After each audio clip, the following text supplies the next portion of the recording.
तो हेलो बच्चों, स्वागत करते हैं आप सभी का अपने YouTube channel Deepa sir lecture में। और आज हम पढ़ने वाले हैं बायो सावर्ट लॉ और इसके सभी एप्लीकेशन, और साथ में ही हम कोशिश करेंगे आपको इम्पोर्टेंट क्वेश्चन भी इस लेक्चर के लास्ट में आपको प्रोवाइड कराएं। और तो चलिए बिना देरी के शुरू करते हैं Biot Savart law. Biot Savart law जो है जीन बैप्टिस्ट जो है बायोट और फ्लेक्सी सावर्ट ने 1820 में इसको किया था। तो इनके दोनों लोगों के सर नेम लिए जाते हैं, ठीक है। क्या है? Biot and Savart.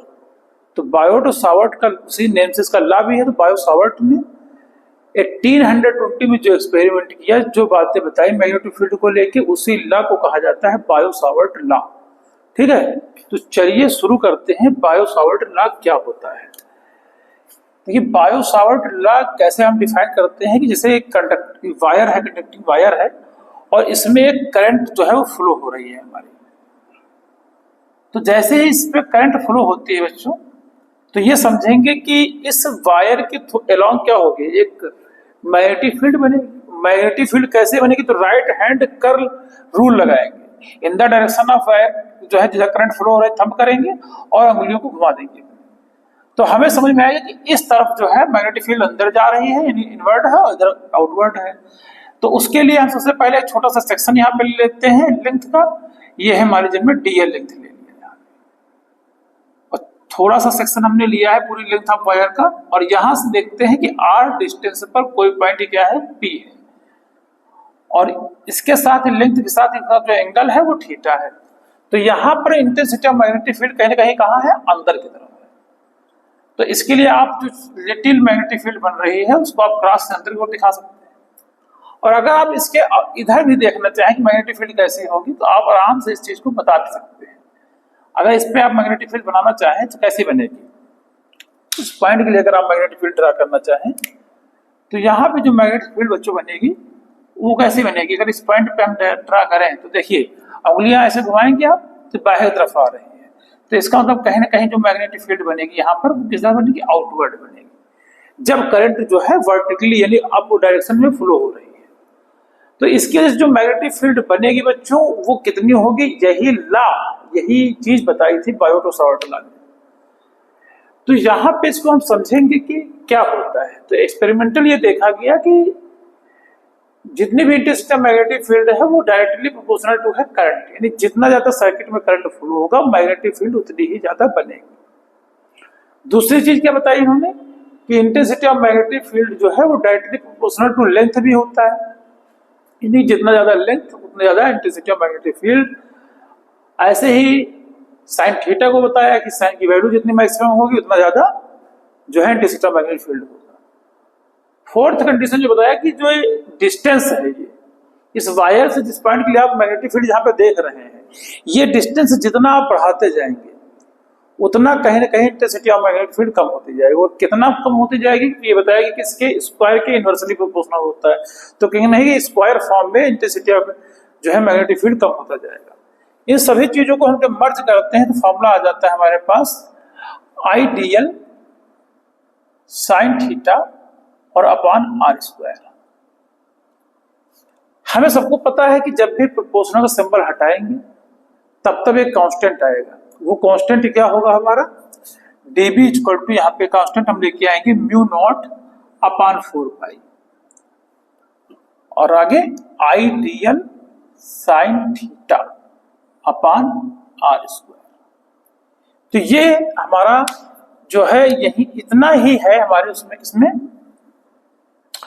Biot Savart की लॉ में कि dB इक्वल टू क्या होता है, mu not upon 4 pi i dl sine theta upon r square. जहां डीएल थीटा वगैरह ये सब हमारे वेरिएबल हैं, आर वेरिएबल है। किसी एक लूप के लिए अगर देखेंगे तो और कांस्टेंट होगा, लेकिन ऐसे वेरिएबल हो सकता है, कम ज्यादा किया जा सकता है डिस्टेंस को। और आई जो है बस सेकंड जो फ्लो हो रहा है तो लगभग हर एप्लीकेशन में आपको कांस्टेंट ही मिलेगी। तो ये सारी चीजें होने वाली हैं बायो सावर्ट की लॉ को लेकर। अब इसका हम लोग पढ़ेंगे एप्लीकेशन। तो एप्लीकेशन पढ़ने से पहले एक वैल्यू भी हम समझ लेते हैं कि क्या है। वैल्यू में समझ लेते हैं कि म्यू नॉट अपॉन 4 पाई की वैल्यू क्या होती है। तो म्यू नॉट अपॉन 4 पाई, अगर इसके आप वैल्यू को समझें तो इसकी वैल्यू होती है 10 टू द पावर -7। और यहीं से अगर आप म्यू नॉट इक्वल टू भी लिखना चाहें तो 4 पाई इंटू 10⁻⁻7 आ जाएगा। तो ये वैल्यू आपको देखने को मिल जाएगी यहाँ से। ठीक है, तो बच्चों अब हम पढ़ते हैं इसके एप्लीकेशन। ठीक है, ये हो गया बायो-सावर्ट लॉ। अब पहला एप्लीकेशन हमारा कौन होगा? पहला एप्लीकेशन हमारा जो फर्स्ट एप्लीकेशन होगा वो होगा किसी जो करंट कैरिंग कॉइल है उसके सेंटर पर जो मैग्नेटिक फील्ड होगी उस केस में लोग पढ़ेंगे। चलिए लेके आते हैं उसको। तो बच्चों अब हम पढ़ते हैं magnetic field at the centre of A current carrying circular loop. तो किसी सर्कुलर लूप के सेंटर पर हम लोग मैग्नेटिक फील्ड पढ़ते हैं, क्या होता है चलिए ये देखते हैं। यहां पर देखेंगे ये हमारा एक सर्किल है और इस सर्किल में ये इसका सेंटर है। सेंटर से एक आर डिस्टेंस हम ले रहे हैं। ठीक है, आर डिस्टेंस ले ले, कोई भी डिस्टेंस ले ले, ए ले लेते कई केसेस में ए ले लीजिए, जैसे भी आपको दिक्कत रहे। अलग अलग डेरिवेशन है, अलग अलग तरीके हैं, आप जो भी फॉलो करें आपके लिए सही है। अब इस लूप में अगर हम ये समझें कि कोई करंट हमारी फ्लो हो रही है, इसको मान लीजिए हम करंट यहाँ पे फ्लो करा देते हैं कि एक कोई करंट हमारी यहाँ से फ्लो हो रही है। इसको मान लेते हैं किसी एक बैटरी से हमने इमेजिनरी बैटरी कुछ भी मान लेते हैं जिससे हमने इसको क्या कराया है, कनेक्ट कराया है। तो करंट जैसे हमारी सर्कुलर लूप में फ्लो हो रही है तो करंट यहाँ से जा रही होगी बेटा, ऐसे कहीं ना कहीं करंट जा रही होगी और ऐसे आ रही होगी। तो जो मैग्नेटिक फील्ड है आप समझ सकते हैं कहां पर है, अंदर की तरफ है। तो इस कॉइल की वजह से जो मैग्नेटिक फील्ड की डायरेक्शन है वो कहीं ना कहीं अंदर की तरफ है। और इस वायर में अब हम इस पूरे सर्कुलर लूप के सेंटर पर मैग्नेटिक फील्ड देख रहे हैं। तो सबसे पहले हम थोड़ा सा इसका सेक्शन लेंगे, ऐसे ये थोड़ा सा सेक्शन क्यों लेंगे, क्योंकि थोड़ा सा सेक्शन हमारा लगभग लीनियर पाथ फॉलो करेगा, इसकी वजह से हम थोड़ा सा सेक्शन लेंगे। और यहाँ पर यह भी समझने का प्रयास करेंगे कि जो डीएल है और जो बी है उसके साथ एंगल कितना बन रहा है। तो एंगल भी आप समझने की कोशिश करेंगे तो जो एंगल बन रहा है वो कहीं ना कहीं देखिए बी जो है वो अंदर की तरफ है और जो डीएल है वो ऐसे है और करंट के साथ भी ऐसे ही है। तो आप करंट के साथ बी की जो डायरेक्शन देखेंगे तो बी मैग्नेटिक फील्ड अंदर है और करंट कहीं ना कहीं ऐसे है, इस तरीके से। तो इसको आप समझिए कि यहाँ पर कितना डिग्री है, 90 डिग्री है ये। तो अब हम इसमें अपना ला लगाते हैं। तो ला क्या कहता है कि किसी भी पॉइंट पे अगर मैग्नेटिक फील्ड निकालना है, अब थोड़ा सा सेक्शन ले रहे हैं तो यहाँ पर थोड़ा सा सेक्शन डी भी आ जाएगा। तो डी भी इक्वल टू अगर मैं इस पॉइंट पर लिखूंगा तो क्या होगा, म्यू नॉट अपॉन 4 पाई। वही एप्लीकेशन पढ़ रहे हैं तो एप्लीकेशन का ही सिस्टम लगाएंगे। क्या होता है, आइडियल साइन थीटा और अपॉन डिस्टेंस अभी हमने पढ़े थे आर स्क्वायर, तो मैं आर स्क्वायर सिंपली राइट कर देते हैं। अब यहाँ पे हम क्या पढ़ सकते हैं कि mu not upon 4 pi ideal, तो आई हो गया। जो बच्चों डीएल है वो डीएल ही यहाँ पे लिखा हुआ है, लेकिन साइन थीटा की जो वैल्यू है वो साइन 90 है अपॉन आर स्क्वायर। तो यहां से यहां तक की जो डिस्टेंस है वो क्या है, ए स्क्वायर है। तो आप ए लिख दीजिएगा यहाँ पे। साइन 90 की जो वैल्यू होती है 1 होती है, तो ये क्या आ जाएगा, mu not upon 4 pi i dl sign 90 की वैल्यू 1, तो ए स्क्वायर आ जाएगा। अब देखिए थोड़े से सेक्शन की वजह से जो इंटेंसिटी ऑफ मैग्नेटिक फील्ड यहाँ पे आई वो क्या है, mu not upon 4 pi i dl upon r square. अब यहां से अगर हम नेट मैग्नेटिक फील्ड यानी total magnetic field at the centre इसकी निकालने की कोशिश करें तो डीबी का क्या करना होगा, हमें इंटीग्रेशन करना होगा। तो जब हम डीबी का इंटीग्रेशन करेंगे तो डीबी की सभी वैल्यू को हम यहाँ पे सब्स्टिट्यूट कर देंगे। जो डीबी की वैल्यू आई है उसको यहाँ पे सब्स्टिट्यूट करेंगे तो क्या देखने को मिलेगा आपको, यहाँ पे हम लिखेंगे mu not upon 4 pi i dl upon A square. After this we found a mu naught upon 4 pi and I upon a square are constant। आप देखेंगे कि म्यू नॉट अपॉन 4 पाई ये वैल्यू आपकी कांस्टेंट रहती ही, और एक सर्किल के लिए चाहे डीएल आप छोटा ले तो उस सेक्शन से जो करंट होगी वो आई ही होगी, और ये रेडियस एक बार सर्किल फिक्स हो गया तो फिक्स हो गया, ये भी आपको बदलने वाला नहीं है। तो जो इस सर्किल के लिए वेरिएबल है वो मात्र एक डीएल है, तो डीएल को केवल रखेंगे इंटीग्रेशन के अंदर, बाकी सभी चीजें इंटीग्रेशन से कर देंगे बाहर क्योंकि वो रहेंगे हमारे लिए कांस्टेंट। ठीक है, तो यहां से क्या हो जाएगा, mu not upon 4 pi I upon A square, और डीएल का हम लोग क्या करेंगे, इंटीग्रेशन। तो यहां से समझिए कि डीएल का इंटीग्रेशन कितना आएगा बच्चों। देखिए DL DL DL DL DL DL से छोटे छोटे सेक्शन आप जब काटते जाएंगे बच्चों तो आपको एटलीस्ट पूरे सर्किल की लंबाई मिल जाएगी, और पूरे सर्किल की लेंथ कितनी होती है, 2 पाई है। तो आप dl इक्वल टू 2πa ले सकते हैं। तो यहां से अब इसको जब यहाँ पे सब्स्टिट्यूट करेंगे बच्चों, तो b इक्वल टू निकल के आएगा mu not upon 4π I by a square and है 2πa।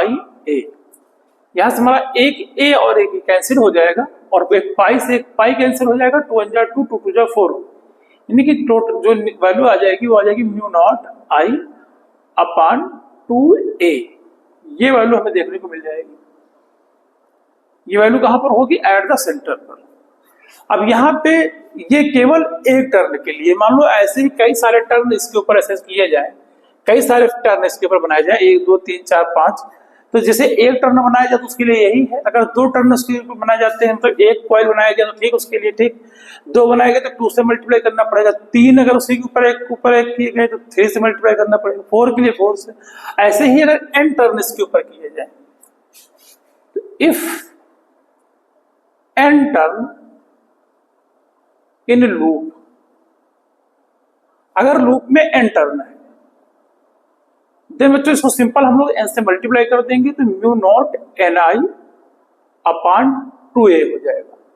तो ये हमारा बच्चों फॉर्मूला हो जाएगा इसके लिए, ये हो जाएगा सेंटर के लिए। तो किसी सेंटर पर जो इंटेंसिटी ऑफ मैग्नेटिक फील्ड होती है वो होती है mu not ni upon 2a।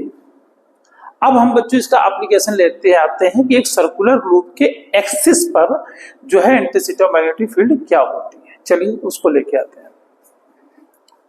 तो आइए बच्चों अब शुरू करते हैं किसी सर्कुलर कैरिंग लूप के एक्सिस पर जो मैग्नेटिक फील्ड होगी वो क्या होगी। चलिए पहले हम सबसे पहले एक सर्कुलर लूप बनाते हैं। तो ये बच्चों हमारा हो गया एक सर्कुलर लूप, और ये हो गया बच्चों इसका सेंटर। सेंटर से एक डिस्टेंस हम लेते हैं, ये डिस्टेंस क्या हो गई x बच्चों, और ये जो सर्किल हमने लिया है उसकी डिस्टेंस हम अभी ले लेते हैं कि ये हमारे सर्किल की जो डिस्टेंस है, ये जो रेडियस है वो क्या है r है। ये इसका सेंटर है सर्किल का, और यहां से इसकी डिस्टेंस जिस जहाँ पे हमको देखना है वो पॉइंट क्या है P है। इस सर्किल पर हमने थोड़ा सा जो सेक्शन ले लिया है वो dl ले लिया है। अब dl की वजह से इस पॉइंट पे हमें क्या देखना है? Intensity of electric field. तो ये डिस्टेंस हम क्या ले लेते हैं? r ले लेते हैं। dl बच्चों ऐसे है।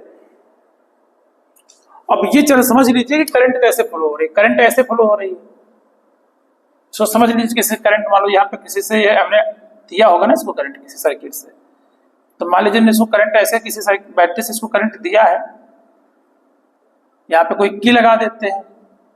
चलिए अब सही है। तो यहां से करंट ऐसे लगा दिया, करंट यहाँ से जा रही है, ऐसे जा रही है। अब यहां से करंट जाएगी तो डीएल में करंट ऐसे होगी ना, यहाँ पे जो आप इसको ओवल में समझिए, ये एक्चुअल में ऐसे है, जिसको सामने से देखोगे तो आपको ये ऐसे दिखेगा, तो अभी ये ऐसे है फिलहाल।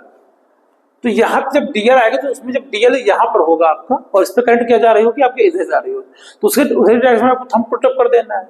अब ये आपको देखना है मैग्नेटिक फील्ड कहाँ देख रहे हैं, यहाँ पे पॉइंट पी पे देख रहे हैं, तो आप उंगलियों को ऐसे कर्ल करेंगे सीधा। तो ये जो हथेली है आपकी पाम जो है वो आपकी तिरछा रहेगी, तो इसका मतलब कि इस पॉइंट पे जो intensity of magnetic field direction होगी वो ऐसे होगी, डी कहीं ना कहीं। ठीक है, अब इस चीज को आप समझ लीजिएगा। अब मान लीजिए हमको इस सेक्शन में नीचे भी एक आधार ले लें, तो उसके लिए क्या होगा, तो आप देखिए हमारा डेरिवेशन एक से ही हो जाएगा, लेकिन तब भी हम आपको दोनों सेक्शंस करके दिखाई दे रहे हैं। अगर यहाँ पे सेक्शन आपने लिया, यह डीएल हो गया, तो इसकी वजह से इसके पॉइंट पर, इसी पॉइंट पर इंटेंसिटी ऑफ मैग्नेटिक फील्ड क्या होगी, यहाँ पर डिस्टेंस इसकी भी क्या होगी, आर ही होगी, चेंज तो होगी नहीं। तो यहाँ पर फिर डायरेक्शन करंट कहाँ जा रही है, अंदर की तरफ, तो उसकी डायरेक्शन क्या करना है, करंट आपके अंदर की तरफ है, तो डायरेक्शन में थंब करिए, और जिस पॉइंट पर देख रहे हैं उस पर आप उंगलियां काउंट कर लिए उसी डायरेक्शन में, हथेली आपको समझ में आएगी। तो इसका मतलब कि इस पॉइंट पे जो इंटेंसिटी ऑफ मैग्नेटिक फील्ड होगी उसकी जो डायरेक्शन होगी वो कहीं ना कहीं ऐसे होगी, डीपी, और जो नेट इंटेंसिटी ऑफ फील्ड आएगी उसकी डायरेक्शन आप यहाँ पे होगी, ये वाली। तो मेन वाला जो आएगा बीच में आ जाएगा आपका। तो इसको अभी आप वेक्टर जो आप फैक्टर करेंगे तो वो वहां से निकाल लेंगे। अब यहाँ पे इसका हम कंपोनेंट करते हैं, यहाँ पे परपेंडिकुलर लाइन ड्रा करते हैं जो इस एक्सिस के है, जिससे हमें आसानी होगी इन वेक्टर को अलग अलग जो है कंपोनेंट में डिवाइड करने के लिए। तो कैसे समझते हैं चीज को, चलिए देखिए, ये जो हमने नॉर्मल ड्रा किया है ये इस प्लेन के साथ, इस डिस्टेंस के साथ ये 90 है, और ये जो टीपी है वो इस डिस्टेंस 90 है। तो वो सारी चीजें करने के बाद आपको मैं सीधा ही बात बताऊंगा, ज्यादा लंबा नहीं बनाना। यहाँ पे जो एंगल है क्या है, फाई है। और ऐसे ही साइमल्टेनियसली हम इसको भी एंगल क्या लेंगे, फाई लेंगे, क्योंकि यहाँ पर इतने में 90 है और फिर आप अगर एक्स मान की इसकी वैल्यू निकालेंगे तो ये भी क्या आएगी, फाई ही आएगी। अब मैथमेटिकल आप इसको सॉल्व भी करेंगे तो फाई ही आना, यहाँ पे टाइम लॉस नहीं कर रहे हैं। अब डीबी को अगर आप इधर कंपोनेंट करेंगे, जिधर एंगल लेते हैं उधर उसका कंपोनेंट कॉस आता है, तो ये कंपोनेंट आपका जो आएगा वो क्या आएगा बच्चों, डीबी कॉस फाई आएगा। और इसके अपोजिट इधर करेंगे तो ये आएगा डीबी साइन फाई। ऐसे ही डीबी का जब आप इधर करेंगे तो ये आएगा डीबी कॉस फाई, और इस डीबी का उधर करेंगे तो ये आएगा डीबी साइन फाई। ऐसे ठीक है, तो ये हमारा एंगल बन जाएगा। अब हमें चीजों को समझना है कि कैसे चीजों को हम सॉल्व करें, हमारे सारी चीजें बहुत आसानी से हो जाएं। तो इसके लिए सबसे पहले आपको ये समझना होगा कि यहाँ पर कौन सी सिस्टम हम से इसको जो है डीबी पहले निकाल सकते हैं। तो डीबी का फॉर्मूला वही लगाएंगे जो अभी आपको पढ़ाया गया, dB equal to mu not upon 4 pi i dl sine theta upon r square.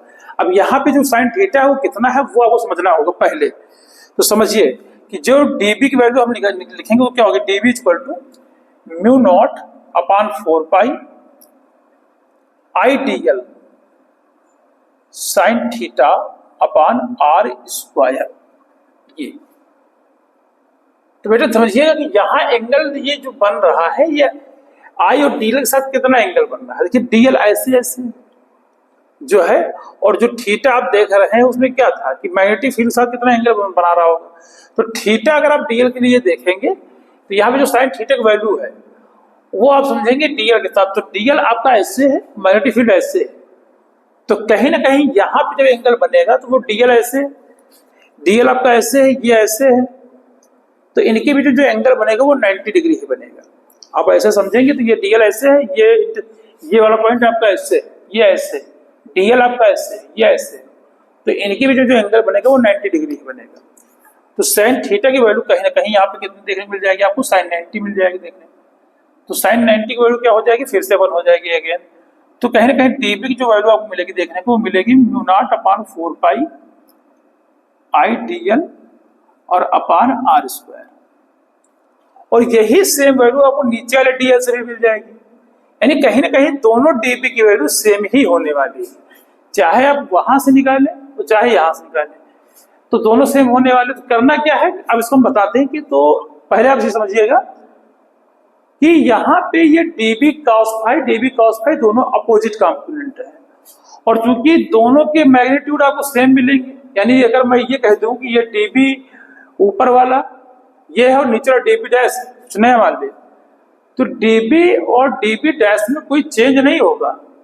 तो और अब मैग्नीट्यूड सेम हो गया है तो बाकी अपोजिट है, तो same component in opposite direction में क्या हो जाएगी, कैंसिल हो जाएंगे जब उनका मैग्नीट्यूड भी सेम हो।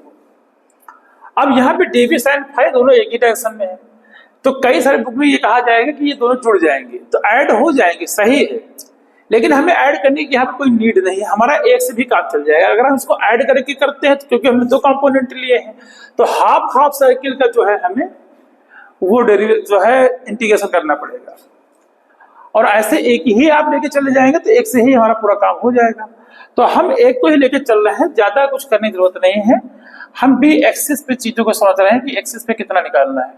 तो फॉर्मूला क्या होगा बच्चों, डीबी इंटीग्रेशन करना है और आगे क्या लिखेंगे, साइन फाई। तो बी एक्सिस पे वैल्यू अगर निकालते हैं, बी एक्सिस पे डीबी की जो वैल्यू है वो क्या है, वो रखेंगे, आप सब्स्टिट्यूट करेंगे, क्या हो जाएगा, mu not upon 4 pi i dl upon r square and equal to sine phi. अब कॉस फाई कितना होगा, तो हमने इसके लिए भी कई बार आपको बताया हुआ है, ट्रिक से आप याद कर सकते हो।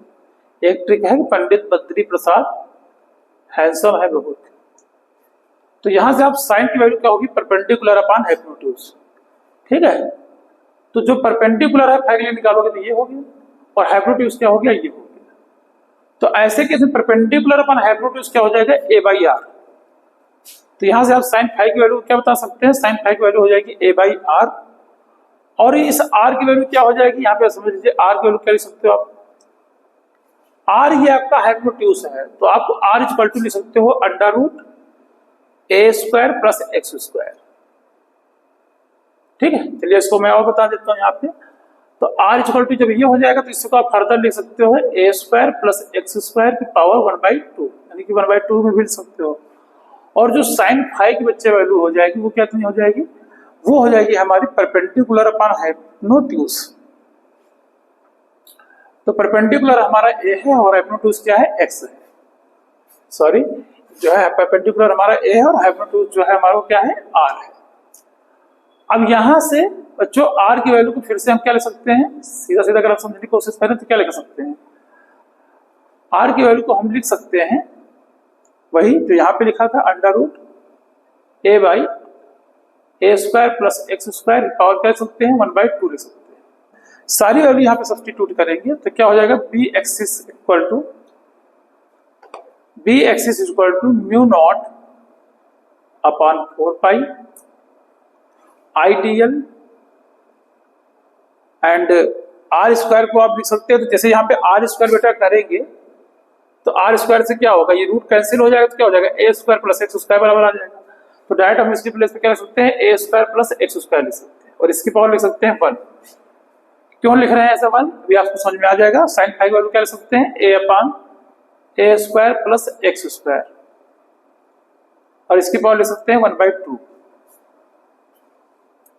अब यहां से देखेंगे कि यहाँ बेस सेम पावर ऐड हो जाएगी, यहाँ पे 1 लिखा है, यहाँ पे 1/2 लिखा है, तो पावर ऐड हो जाएगी। 1 में 1/2 ऐड करोगे तो कितना होगा, 1 + 1/2, 2 × 2 = 3/2 आ जाएगा।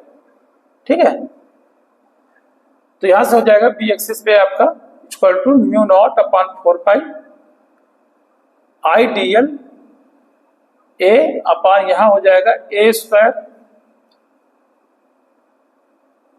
X square power 3/2। ये एक डीएल का इंटीग्रेशन है, बचता है जिसको हमें करना है, बाकी सब चीजें कांस्टेंट है। तो mu not upon 4 pi I A upon A square plus x square 3/2 और डीएल का इंटीग्रेशन भी कर दो, यही क्या बचा रह जाए। तो इसका इंटीग्रेशन आप कर देंगे तो क्या आ जाएगा, तो डीएल डीएल छोटे छोटे डीएल काटोगे तो पूरी लेंथ आ जाएगी यहाँ पे।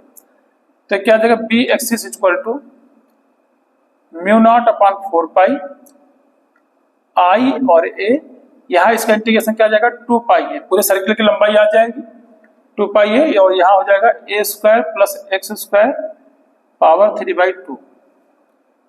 यहां से पाई से पाई कट जाएगा बेटा, 2 × 2 हो जाएगा, 2 × 2 = 4 हो जाएगा। तो फॉर्मूला आपको क्या देखने को मिलेगा, आप देखेंगे तो यहां से हो जाएगा B axis equal to mu naught I a square upon और इधर हो जाएगा 2 और ब्रैकेट में a square plus x square power 3/2। ये कहीं ना कहीं फॉर्मूला हमें देखने को मिल जाएगा, कहां पर, किसी सर्कुलर कैरिंग लूप के एक्सिस पर फॉर्मूला मिल जाएगा, mu naught I a square और ब्रैकेट में अपॉन में 2 ब्रैकेट में a square plus x square और 3/2। ठीक है, अब यहां से आगे चीजें बढ़ाते हैं। सबसे पहले आप इसको नोट कर लीजिए, फिर हम इसको लेके चलते हैं आगे। तो चलिए बच्चों, अब देखते हैं इसके आगे इस चीज को कैसे करना है। यहाँ तक हम लोगों ने कर लिया है, तो उसके आगे क्या प्रोसेस करना है उसको समझते हैं। कुछ नहीं करना है, ध्यान समझिए क्या बताने वाले हैं। फिर यहाँ पर भी टर्न वाला चक्कर है कि अगर जो है इस कॉइल में भी अगर n टर्न हो, इफ कॉइल हैव, ठीक है, कॉइल हैव n टर्न, अगर इस सर्कुलर रूप में कॉइल में n टर्न हो तो इसी में भी वैसे ही जैसे पहले बताया, इसमें भी आपके जो है n से मल्टीप्लाई हो जाएगा। तो क्या हो जाएगा formula, mu naught n I a square और अपॉन 2 अपॉन ब्रैकेट में a square plus x square power 3/2 हो जाएगा ये चीज। ठीक है, चलिए इसको मैं इरेज करता हूँ, फिर इसके कुछ आगे और फैक्टर लेते हैं, समझिएगा। यहां तक कोई समस्या हो तो आप जरूर बताइए। आगे ये समझना है कि अगर ये वाला पॉइंट इसके सेंटर पे पहुंच जाए, यानी जो पॉइंट यहाँ पे लिया है ये पॉइंट यहाँ पे आ जाए, तो इसका मतलब क्या हो जाएगा, x इक्वल टू 0 की कहीं ना कहीं हम बात कर रहे हैं। तो अगर x की वैल्यू 0 हो जाएगी तब क्या हो जाएगा, तब बच्चों क्या हो जाएगा, mu naught n I a square upon, इसकी वैल्यू 0 हो जाएगी तो हो जाएगा ए स्क्वायर 3/2, 2 से 2 कैंसिल हो जाएगा, और यहां से समझेंगे तो फिर क्या होगा, अगर ब्रैकेट में लिखे जा रहा हूं mu naught n I a square upon 2a cube, तो 2 स्क्वायर भी कैंसिल हो जाएंगे यहां से, तो एक ए बच जाएगा। तो यही फॉर्मूला बच्चों हमने निकलवाया था आपका कहां पे, जिसके पहले जो डेरिवेशन कराया उसमें यही फॉर्मूला तो आया था, किसी सेंटर पे जो मैग्नेटिक फील्ड होगी वो यही होगी। ठीक है, अब अगर आप ग्राफ खींचना चाहें, इसके साथ अगर आप ग्राफ खींचना चाहें, मैग्नेटिक फील्ड के साथ अगर आप ग्राफ खींचना चाहें, तो आप समझिए कि यहाँ पे कहीं पे मैग्नेटिक फील्ड ज्यादा है, और यहां से फॉर्मूला समझिए कि ये जो एक्सिस है वो एक्स की क्या है, इनवर्सली प्रोपोर्शनल है। जितना आप डिस्टेंस बढ़ाते जाएंगे उतना जो है इंटेंसिटी ऑफ मैग्नेटिक फील्ड कम होती जाएगी। तो कहीं ना कहीं क्या है, सेंटर पर जो है वो मैग्नेटिक फील्ड ज्यादा है, और उससे ज्यादा इधर या उधर कहीं भी आप जो है डिस्टेंस बढ़ाएंगे तो मैग्नेटिक फील्ड कहीं ना कहीं क्या होती जाएगी, कम होती जाएगी। तो ये इसका ग्राफ भी आप समझ लीजिए। ठीक है, तो इसका क्या है, ग्राफ है। तो सेंटर पे जो मैग्नेटिक फील्ड होती है, इस पॉइंट पे जो मैग्नेटिक फील्ड होती है वो सबसे ज्यादा होती है, और इसके अलावा अगर आप एक्सिस की तरफ जितना आगे बढ़ेंगे उतना मैग्नेटिक फील्ड क्या हो जाएगी आपकी, कम होती जाएगी। तो ये दोनों का ग्राफ भी है। अब हम लेके आते हैं लास्ट एप्लीकेशन इसका, कौन सा, किसी इनफाइनाइट वायर की वजह से जो है क्या मैग्नेटिक फील्ड बनेगी। चलिए उसको लेके आते हैं। तो बच्चों अब हम देखते हैं किसी कंडक्टिंग वायर की वजह से उससे जो है परपेंडिकुलर किसी ए डिस्टेंस पर जो मैग्नेटिक फील्ड है वो क्या होगी। चलिए इसको डायरेक्शन कैसे करना है बहुत आराम से समझाने की कोशिश करेंगे। ये मान लीजिए एक वायर है हमारा, और बेटा इससे ये ए डिस्टेंस पे कोई पॉइंट है जहां पे हमें देखना है इस वायर के थ्रू। तो हम क्योंकि इसको पूरा भी समझते ही नहीं है कि कितनी दूर है, तो हम थोड़ा सा किसी वायर की छोटी सी सेक्शन लेते हैं डीएल, और ये वायर की जो कोई लेंथ होगी वो कुछ भी मान लो अभी एल है, तो इस वायर की जो लेंथ है वो एल है। अब यहां से पहले मान लेते हैं कि ये जो एंगल है थोड़ी देर के लिए ये वाला जो एंगल है वो थीटा ले लेते हैं, और ये वाला एंगल हमारा क्या हो जाएगा, अभी थोड़ी देर के लिए आप होता ही परपेंडिकुलर ही लेना है आपको, तो ये एंगल कितना होगा, 90 होगा। ये थीटा या 90, इसको हम क्या मान लेते हैं, थोड़ी देर के लिए फाई मान लेते हैं। अब फाई एंगल ये हमारा वेरिएबल होगा, ये याद रखिए। अगर ये वायर की लेंथ ऐसे बढ़ती जा रही है और ये ऊपर की तरफ वायर लेंथ ऐसे बार बढ़ता जा रहा है, इसको मान लेते हैं, मान लो ये एक्स हो गया, ये वाई कुछ भी पॉइंट मान लीजिए, तो मान के चलते हैं कि जैसे ये वाला पॉइंट से इसको एंगल को समझें, ठीक, इस वाले पॉइंट से इस एंगल के विषय में समझा जाए, इस वाले पॉइंट से जो ये नीचे आ रहा है से इस पॉइंट से इस एंगल को अगर हम समझने की कोशिश करें, तो ये वाला एंगल हम लिखते हैं कि ये वाला एंगल हमारे जैसे परपेंडिकुलर इधर नीचे तरफ लेंगे तो ये वाला एंगल होता है φ1, और इस वाले पॉइंट से जो ये पॉइंट हमारा ऊपर की तरफ जा रहा है, यहां से इस पॉइंट का जो अगर हम एंगल लेते हैं तो ये वाला एंगल, इस ऊपर की तरफ जो एंगल लेते हैं वो क्या लेते हैं, φ2। तो कहीं ना कहीं हमें -φ1 से लेकर φ2 तक का अगर पूरा व्यवस्था मिल जाए, -φ1 से लेकर कहां तक, φ2 तक। माइनस कहां से आ गया, एक नंबर लाइन का सिस्टम है कि जैसे मान लो नीचे की तरफ जा रहा है माइनस, नीचे से ऊपर की तरफ प्लस, ठीक है, तो वैसे ही उसी के अकॉर्डिंग नीचे माइनस से लेके पूरा -∞ से लेकर +∞ तक, तो जितना भी वायर की लेंथ है वहां तक हम लोग जाने की कोशिश कर रहे हैं, इसलिए माइनस से लेकर प्लस तक के लिए हमने कंसीडर किया है यहाँ पे। ये हमारा क्या हो गया, फाई हो गया। और कोई सेक्शन पूरे वायर की लेंथ का डीएल लिया है जहां से थीटा एंगल पर ये पॉइंट हमारा है जो है पी है, जहां पे हमें क्या कंसीडर करना है, इंटेंसिटी ऑफ मैग्नेटिक फील्ड जो है कंसीडर करना है। चलिए अब यहाँ पे जो फॉर्मूला होता है वो क्या होता है उसको समझने की कोशिश करते हैं। फॉर्मूला क्या है, तो डिस्टेंस पहले समझने की कोशिश किया आपने, क्या है यहाँ पे, ये डिस्टेंस भी क्या है, आर है, और ये लेंथ है एल ले लिया है। तो अब अगर हम मैं डीबी यहाँ इसके लिए क्या निकालूं, डीबी निकालता हूं, तो डीबी इक्वल टू क्या हो जाएगा, डीबी इक्वल टू फिर से μ0/4π आई, करंट मान लीजिए आई फ्लो हो रही है फिर से, तो आई डीएल साइन थीटा, और साइन थीटा बाबा बता चुका हूं, साइन थीटा यहाँ पे कितना होगा, साइन 90 होना चाहिए था कि नहीं होगा। यहाँ पे अभी कोई एंगल हमने लेके चल रहे हैं तो उस एंगल की हम बात करेंगे, तब हम उसको वेरिएबल लेके आए कितना जा रहा है, तभी साइन थीटा ही रहेगा और अपॉन डिस्टेंस आर स्क्वायर। अब यहां से जो भी चीजें हम करेंगे वो इंपॉर्टेंट होंगी और उनको सबको कन्वर्ट करने की कोशिश करेंगे फाई की टर्म में, क्योंकि हमने सभी एंगल किस में लिए हैं, फाई की टर्म्स में लिए हैं। तो सबसे पहले हमारा डीएल, थीटा और आर, यही तीन चीजें हैं और जिनको हम किसकी टर्म में लाने की कोशिश करेंगे, फाई की टर्म में। ये बात याद रखिएगा, ठीक है। तो यहाँ पे हम सबसे पहले चाहे तो डीएल को लेके चले आए या आर को ही ले लें। तो आर क्या हो जाएगा, जैसे आर को बदलना है तो हम देखो यहाँ से एंगल अगर cos फाई ले लें, फिर वही ट्रिक ले लेते हैं कि पंडित बद्री प्रसाद हैंडसम है बहुत, यहाँ से तुमको दिक्कत नहीं होगी। ये साइन होता है बेटा, ये cos होता है और ये tan होता है। P for perpendicular, B for base, ठीक है, H फॉर हाइपोटेन्यूज। तो यहां से अगर R की बात करते हैं, R हमें चाहिए, तो अगर मैं cos ले लूं, cos फाई, तो बेस अपॉन हाइपोटेन्यूज कहीं ना कहीं मिल जाएगा। बेस ये है और जो हाइपोटेन्यूज है वो ये है। तो मैं cos phi equal to base upon hypotenuse यानी a बाई आर लिख दूंगा, जहां से r इक्वल टू क्या आ जाएगा, a अपॉन cos फाई आ जाएगा।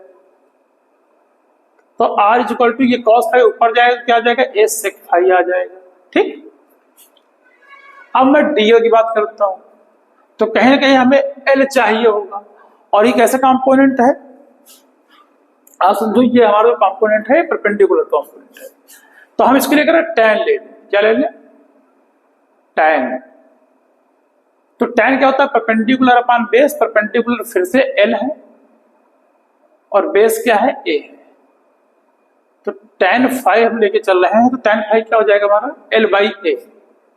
तो यहां से एल इक्वल टू क्या हो जाएगा, ए tan फाई। और एल का जब हम डिफरेंशिएशन कर रहे हैं, तो एल का जब डिफरेंशिएशन करेंगे बेटा, तो यहां आएगा dl by t phi with respect to phi कर रहे हैं, और tan फाई का हो जाएगा सेक स्क्वायर फाई। तो यहां से डीएल इक्वल टू क्या हो जाएगा, ए सेक स्क्वायर फाई और डी फाई। तो डीएल भी मिल गया हमें, ध्यान समझिएगा, आर भी फाई टर्म में मिल गया, डीएल भी हमें फाई की टर्म में मिल गया है। अभी क्या बाकी है, अभी ये साइन थीटा बाकी है। तो ध्यान समझिएगा कि थीटा को क्या लिख सकते हैं, तो थीटा को यहीं से आप समझ लीजिए कि क्या लिखा जा सकता है, कि थीटा को हम लिख सकते हैं कहीं ना कहीं, देख के बताओ क्या लिख सकते हैं। देखिएगा एंगल अगर आपको बन रहा है, देखिए फाई की वैल्यू क्या होगी, ये वाला एंगल क्या होगा, तो एंगल तीनों क्या होते हैं, 90 डिग्री होता है। तो जैसे ये 90 है तो इसको जोड़ के भी तो 90 ही आएगा। तो मैं लिख रहा हूं since theta plus phi equal to 90, तो थीटा इक्वल टू कितना हो जाएगा, 90 माइनस फाई हो जाएगा। तो यहां पे हम जब साइन थीटा की वैल्यू सब्स्टिट्यूट करेंगे, तो sine theta equal to sine 90 minus phi हो जाएगा, और जिससे इसकी वैल्यू क्या आ जाएगी, sine theta, sine 90 minus theta cos theta, तो ये क्या आ जाएगा, कॉस फाई आ जाएगा। तो सबके टर्म हमने आपको निकाल दिए हैं। अब हम सभी वैल्यू को सब्स्टिट्यूट करेंगे इस फार्मूले में और आपको बताएंगे कि ये डेरिवेशन अब आगे कैसे प्रोसीड करना है। तो सारी चीजें आपको हमने बता दी। अब देखिएगा क्या फार्मूला होगा, dB equal to mu not upon 4 pi i, dl को आप सब्स्टिट्यूट करेंगे ए सेक स्क्वायर फाई और डी फाई में, और अपॉन साइन थीटा को लिख देंगे कॉस फाई। नीचे लिखा हुआ है हमारा आर स्क्वायर, तो यहां से हो जाएगा फिर ए स्क्वायर और सेक स्क्वायर फाई। अब ऐसे केस में हमारा बेटा सेक स्क्वायर फाई, एक सेक स्क्वायर फाई कैंसिल हो जाएगा, यहां से एक ए से ए यहां कैंसिल हो जाएगा। तो क्या बचने वाला है हमारे पास, उसको देखिएगा। कंपोनेंट में हमारे पास बचने वाला है dB equal to mu not up i, और कॉस फाई डी फाई हो जाएगा, कॉस फाई डी फाई, और अपान नीचे बचेगा म्यू नॉट 4 पाई हो गया 4 पाई ए। तो अब जिस चीज का डिफरेंशिएशन होना है बस वो बचेगा, और बाकी चीज का हमको क्या करना है, बाकी चीज को हमें इंटीग्रेशन से कर देना है बाहर, बाकी ठीक है, उसका हमारे लिए कोई मतलब नहीं, केवल cos फाई और d फाई को हम लोग करेंगे। ठीक, अब देखिए d फाई को करना, db इक्वल टू करेंगे इंटीग्रेशन, पूरा हमें b मिलेगा होल वायर की वजह से, तो b इक्वल टू क्या हो जाएगा, db का करने वाले हैं इंटीग्रेशन, तो db वैल्यू यहाँ पे सब्स्टिट्यूट करेंगे तो क्या निकल के आएगा, db वैल्यू हो जाएगी mu not i upon 4 pi a, यहाँ पे हो जाएगा cos फाई और d फाई। ये सभी वैल्यू कांस्टेंट आप देखिए, म्यू नॉट अपॉन 4 पाई पता ही कांस्टेंट होता है, i की वैल्यू पता ही कांस्टेंट है, a डिस्टेंस एक बार फिक्स है, उसको घटा बढ़ा नहीं रहे हैं, केवल क्या वेरिएबल है, ये एंगल, ये वाले एंगल केवल वेरिएबल है, तो केवल इसी को रखेंगे, बाकी चीजें बाहर कर देंगे। तो क्या हो जाएगा, mu not i upon 4 pi a और यहां से cos phi d phi. cos phi यानी cos का जो इंटीग्रेशन होता है वो सेक होता है, फाई के रिस्पेक्ट में ही कर रहे हैं तो ऐसा कोई इशू भी नहीं होने वाला है। अब ये चीज करना है कि इंटीग्रेशन कहां से कहां तक कर रहे हैं, तो देखिएगा -5 से लेकर 5 तक कर रहे हैं, तो ये चीज जरूर मेंशन कर दीजिए कि इंटीग्रेशन कहां से कर रहे हैं, तो लिमिट जरूर लगाइए -5 से लेकर +5 तक। यहां पर भी आप लिखेंगे -5 से लेकर +5 तक, यहां पर भी इस चीज को जरूर मेंशन कर दीजिएगा -5 से लेकर +5 तक। अब इसका जब करेंगे आप तो यहाँ पे क्या हो जाएगा, mu not i upon 4 pi a, ये बाहर हो जाएगा, cos फाई का जो आएगा बेटा वो आएगा sin फाई, और sin फाई में वैल्यू पुट अप करेंगे, यहाँ हो जाएगा +5 और -5 से लगाएंगे इसकी लिमिट। तो सबसे पहले 5 वैल्यू पुट अप करेंगे यहाँ 5 प्लेस पे, फिर माइनस लगाएंगे, -5 लिखेंगे, फिर वो माइनस की वजह से क्या होगा, माइनस क्या हो जाएगा हमारा, प्लस हो जाएगा। तो चलिए इसको मैं ऐसे लिखे देता हूं, mu not i upon 4 pi a, यहां पे आप समझेंगे पहले लिखेंगे sin 5 और इसके बाद जब माइनस लगाएंगे, माइनस लगा दिया, यहां पे लिखेंगे sin 5 और ये आ जाएगा हमारा माइनस में, sin माइनस थीटा होता है माइनस sin थीटा, तो माइनस पहले आ जाएगा, जैसे ही माइनस पहले आएगा ये वैल्यू क्या हो जाएगी, प्लस हो जाएगी, माइनस माइनस प्लस हो जाएगी, तो mu not i upon 4 pi a और ये फॉर्मूला आ जाएगा sin 5 प्लस sin 5। ये इस चीज को आप जो है ढंग से भी लिख सकते हैं, आगे पीछे करके भी लिख सकते हैं, mu not i upon 4 pi a और in bracket sin 5 plus sin 5। तो ये आपका फॉर्मूला हो जाएगा पूरे वायर की वजह से, ठीक है, ये एक फॉर्मूला है आपका, इसको करना है आपको। अब इसके थोड़ा सा एक दो केस बता देते हैं आपको, उसके बाद ये भी आपका कंप्लीट हो जाएगा। केस क्या है बेटो, इसको नोट कर लीजिए तो फिर आपको बताते हैं। चलिए अब देखिएगा कि इसके एक दो केस क्या है। ये वायर था, ये कुछ भी मान लो था, तो ये मेन चीज बात बता रहे हैं, ऐसे करके थोड़ा सा, और ये दोनों इसके एंगल है। अब ये एंगल मान लीजिए ये दोनों बढ़ते जा रहे हैं, कहां तक बढ़ते जा रहे हैं, ऊपर तक, तो कहीं ना कहीं ये एंगल ऐसे बढ़ते जाएंगे, ऐसे बढ़ते जाएंगे, बढ़ते जाएंगे, एक इन्फिनिटी तक जाते जाते क्या हो जाएंगे, एक कहा जा सकता है कि बढ़ते बढ़ते एंगल का बढ़ते बढ़ते कितना हो जाएगा, 5 की वैल्यू कितनी हो जाएगी इस समय पर 90, और इसका भी बढ़ते बढ़ते इस समय पर वैल्यू क्या हो जाएगी, 5 की वैल्यू कितनी हो जाएगी 90। तो जब दोनों एंगल 90 हो जाएंगे तो यहाँ sin 90 की वैल्यू 1, sin 90 की वैल्यू 1 और 1 मिलकर कितना हो जाएंगे 2। तो ऐसे कैसे जो फॉर्मूला बन जाएगा वो क्या हो जाएगा, mu not i upon 4 pi a और इंटू हो जाएगा 2, 2 × 2 = 4, तो ये वैल्यू आ जाएगी म्यू नॉट i अपॉन 2 पाई इस वायर के लिए, ठीक है। जो पूरा वायर है, पूरा मान लो हाफ वायर है, आधा वायर जा रहा है, तो एक वायर अगर आपका ऐसे है और एक वायर 90 पर है, मतलब एक वायर की एंगल मान लो थोड़ी देर के लिए ये कह सकते हैं कि अगर ये वायर की लेंथ ऐसे है, इतनी है, ये तो पूरी बात बता रही, मतलब ये वायर तार बढ़ते बढ़ते कैसे हो जाए, ऐसे हो जाए, मतलब 90। अगर कुछ ऐसा कॉन्सेप्ट हो जाए कि ऐसे देखिएगा, यहां पे ऐसे हो जाए, ये वाला ऐसे, और जो एंगल आप देख रहे हो ये तो चल ही रहा है ए डिस्टेंस पर, केवल ये वाला वायर, जो आपको 5 एंगल है, केवल ये 90 हो और दूसरा वाला यहीं पर रहे, तो फाइव कहीं ना कहीं क्या हो जाएगा, 0 डिग्री हो जाएगा। तो 5 0 होगा, इसकी वैल्यू क्या हो जाएगी 0, साइन 90 वैल्यू 1 हो जाएगी। तो ऐसे केस में हाफ वायर के लिए क्या हो जाएगा, म्यू नॉट आई अपॉन 4 पाई ए, तब उसके लिए यही रहेगा म्यू नॉट आई अपॉन 4 पाई ए। यहां तो ये बात समझ गए। अब हम क्या करते हैं कि इसके जो न्यूमेरिकल है उसके लिए एक सेपरेट लेक्चर बना देंगे, जहां पर ये सभी एप्लीकेशन के जो न्यूमेरिकल हैं वो अगले लेक्चर कवर कराएंगे। आज की वीडियो में हमने आपको क्या समझाया, बायो सावर्ट लॉ समझाया, और इसके जितने भी एप्लीकेशन आपके बोर्ड लिया के लेवल पूछे जा रहे हैं वो सभी एप्लीकेशन हमने आपको बता दिए हैं। यहाँ से इस लेक्चर को समाप्त करेंगे बच्चों। तब तक के लिए बच्चों पढ़ाई करते रहिए। अगले भी लेक्चर में हम लोग लेके आएंगे इसके न्यूमेरिकल, और फिर आगे एम्पियर सर्किटल लॉ वगैरह आएगा। तब तक के लिए बच्चों जय हिंद, जय भारत।